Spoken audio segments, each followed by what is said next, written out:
Good afternoon, everyone. Jay Clayton, crowd's coming here. Jay Clayton is an eminently qualified individual to become the new Director of National Intelligence. And so we are looking forward to processing him this week. Chairman Cotton, they will be marking that up or having his confirmation hearing tomorrow, I should say, and hopefully reporting him out later in the week. It would take cooperation among the Democrats in order to get him confirmed this week. But in my view, at least, he has all the qualifications that are necessary. He has the vision, the experience, the judgment, the competence, all the things that you want in that position. And so I'm hopeful the Democrats will cooperate and enable us to get him into this position and get him confirmed there quickly. And that, of course, has not been a given.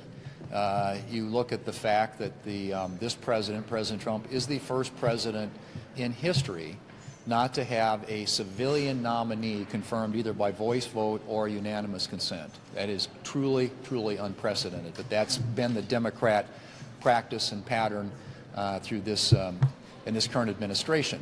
But I hope that they will waive that for this and allow us to get this done, because I think that also unlocks the 702 process. And as most of you know, the Foreign Intelligence Surveillance Act 702 program is the most successful tool when it comes to keeping people and this country safe. And we are currently lapsed, and that also is unprecedented. And we are lapsed because the Democrats block voted against a bipartisan deal that had been worked out between members here in the Senate and the House, Democrats and Republicans. And so it is now currently not an authorized program. That needs to be changed. It needs to be fixed quickly, and I hope that the Democrats will work with us in order to make that happen. That's going to be certainly something that's front and center for the balance of this week. Mr. Leader, you say that he is eminently qualified for this job. The statute says that this person should have background in intelligence. His background as an attorney. Why is he qualified? Why is he the right guy based on that? Well, I think that the U.S. Attorney for the Southern District of New York also deals with some intelligence matters. But I also know that people who have had any experience or, dealt with him in any fashion believe him to be somebody who is incredibly competent that can take on any task and manage it effectively.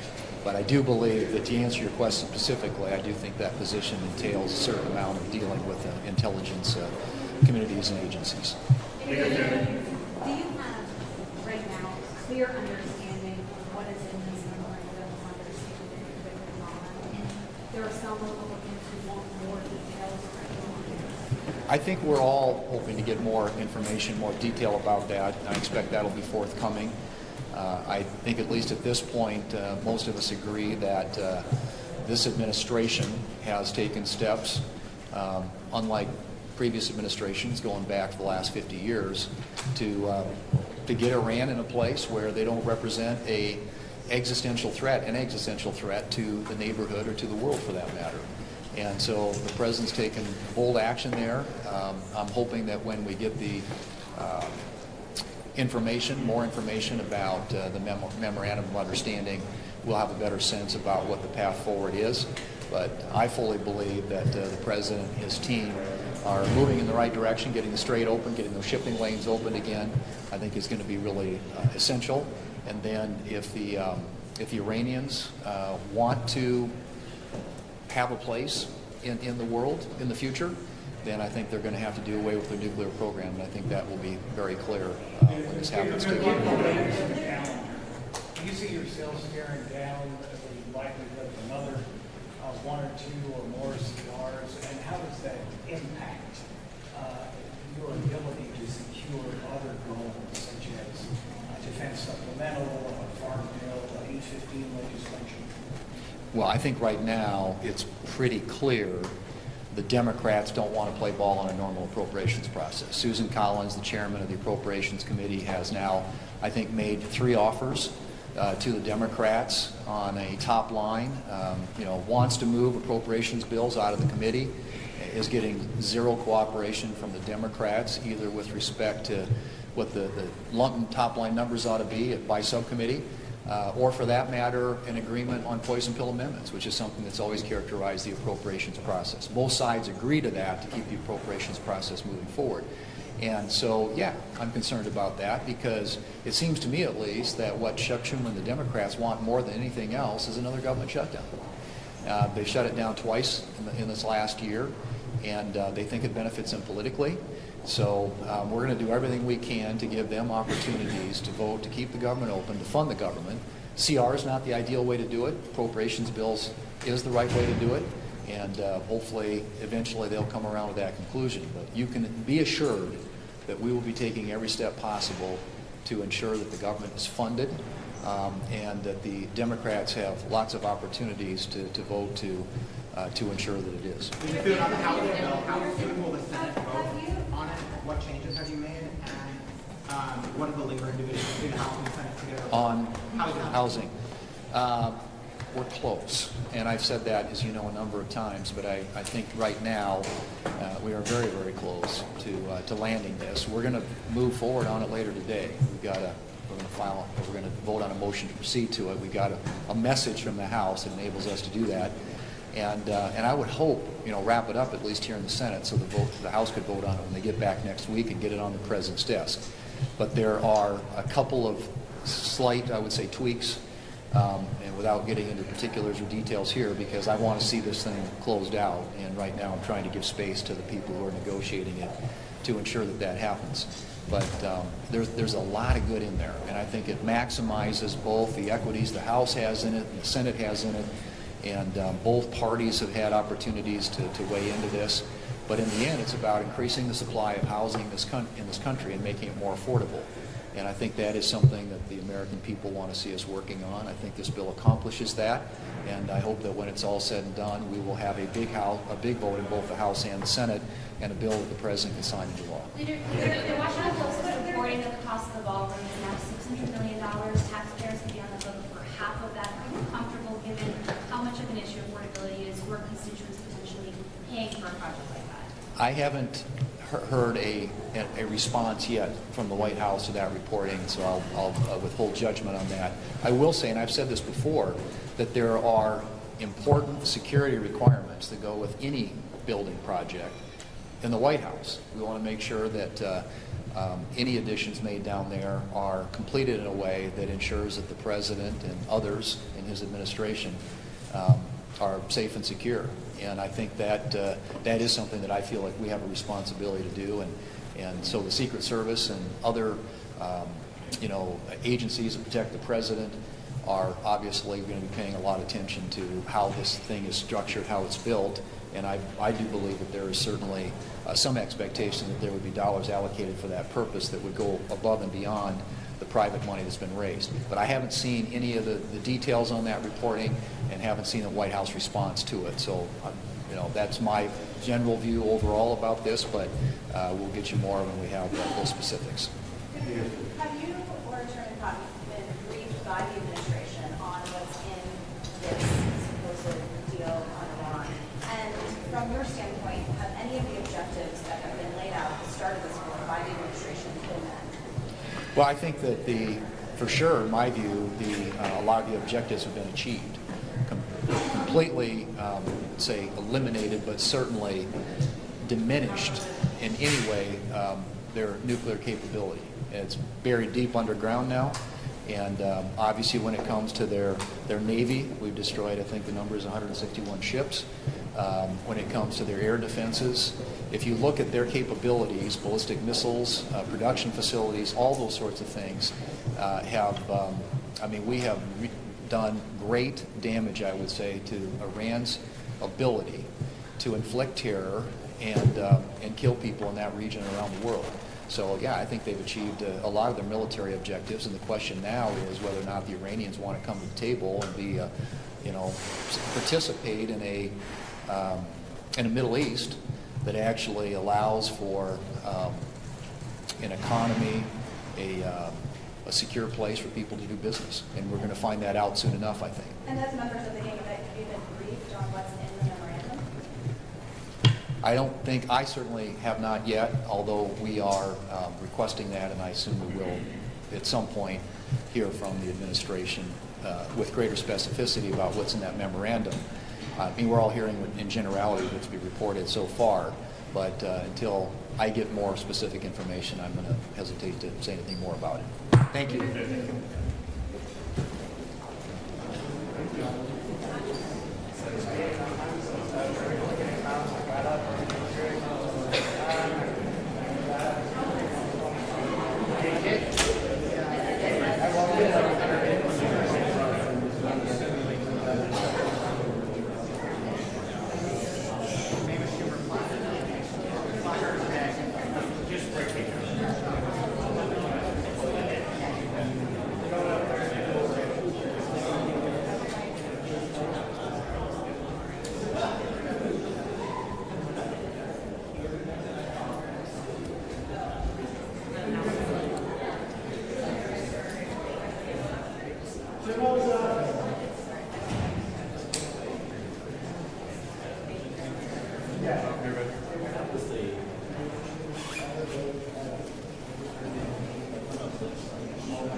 Off to the side. What do you think? You like it there? I feel like it's all of Chuck Schumer's friends. It's just him. Do you think this is better or worse? No, it's worse now. Oh, it's worse. Now it's... But worse still. Where would you put it?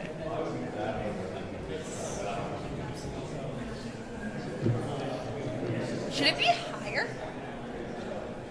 That could be fun. No.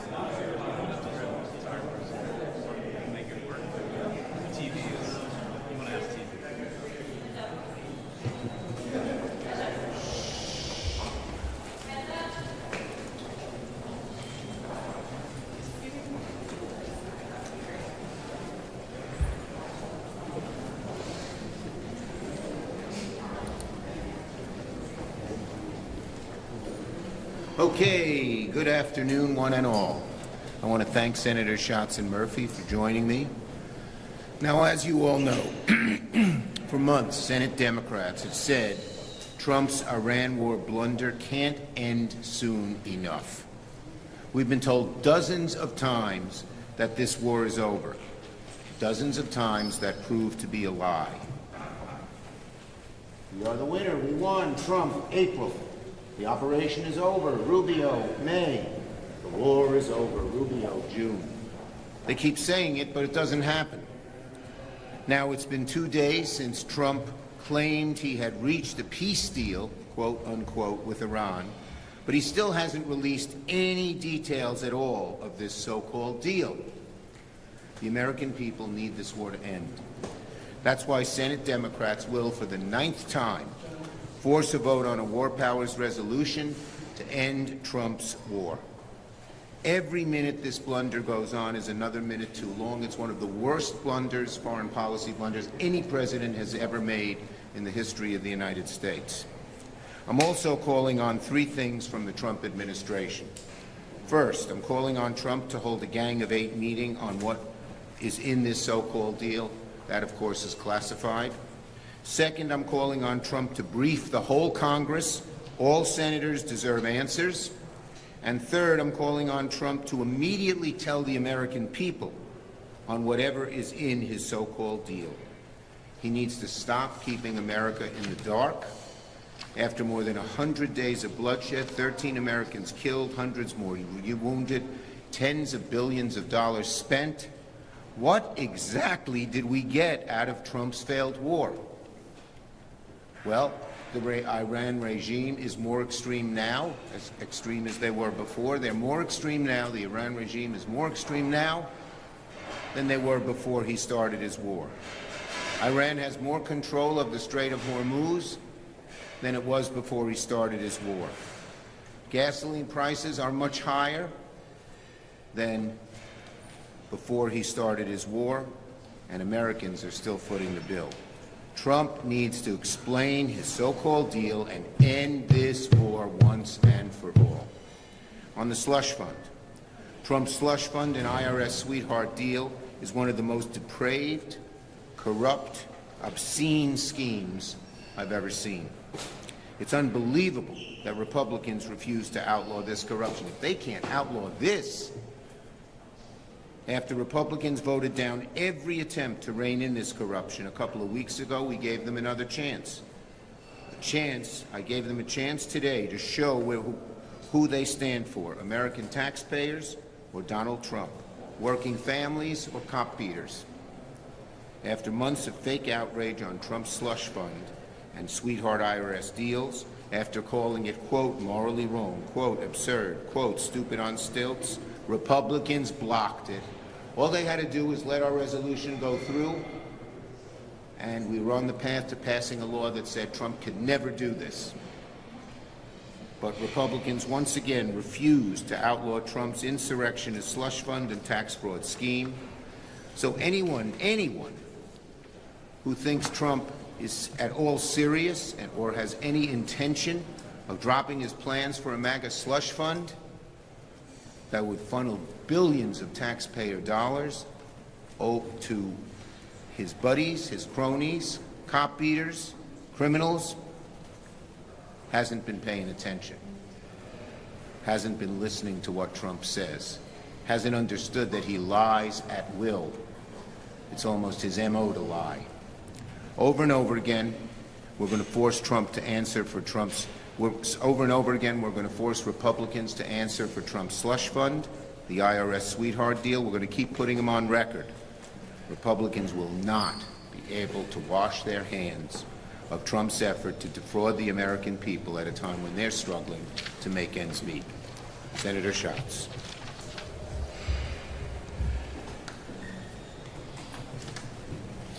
On the so-called MOU, I just have one basic question, which is, if this deal is so good, why can't the public see it? Even without all the details, here's what we do know. Donald Trump hasn't made anything materially better. Things have gotten worse. 13 service members dead. 3,000 Iranians killed. Tens of billions of dollars, maybe hundreds of billions of dollars in 3 months. And prices spiked everywhere. Gasoline, utilities, fertilizer, groceries. Everything is more expensive. And despite all of that, none of Donald Trump's original objectives have been met. He wanted to annihilate Iran's military capabilities, and that has not happened. He wanted to abolish their nuclear ambitions, and that has not happened. Any agreement on nuclear weapons still needs to be negotiated and is very unlikely to be better than the original deal under President Obama. He wanted unconditional surrender from the Iranian regime, and that certainly has not happened. They're still there, they're more radical, and they're more emboldened. He wanted to liberate the Iranian people, and that has not happened either. There is a reason they are not publishing this deal, and it's because it makes plain that this is one of the biggest foreign policy blunders in many generations. And Senator Murphy. Thank you, Leader Schumer. Let's talk about the cost of this war. American consumers are paying billions more in gas prices. There are families right now that are deciding whether they're going to be able to afford to send their kid to a summer program or fill their gas tank. We've had a dramatic spike in the number of farms who are declaring bankruptcy. Why? Because diesel prices have gone up by 50%. And America's reputation around the world is shattered. This has been a humiliating 100 days for the United States. Brian is right. The president doesn't want you to see this agreement because it is essentially a report card on what a disaster this war has been. It does bear repeating that none of Donald Trump's objectives have been achieved, and they're not even close to being achieved. Reportedly, Iran still has 70% of their missiles after a $60 billion bombing campaign. The Ayatollah is gone, but the regime now is more radical and more capable. The regime has proved that they can take America's best shot and survive. They have proved that they can control the Strait of Hormuz. And while no one has seen this agreement, and there is still some doubt that it will even actually materialize, it appears at the foundation to be a payment to Iran to open the strait.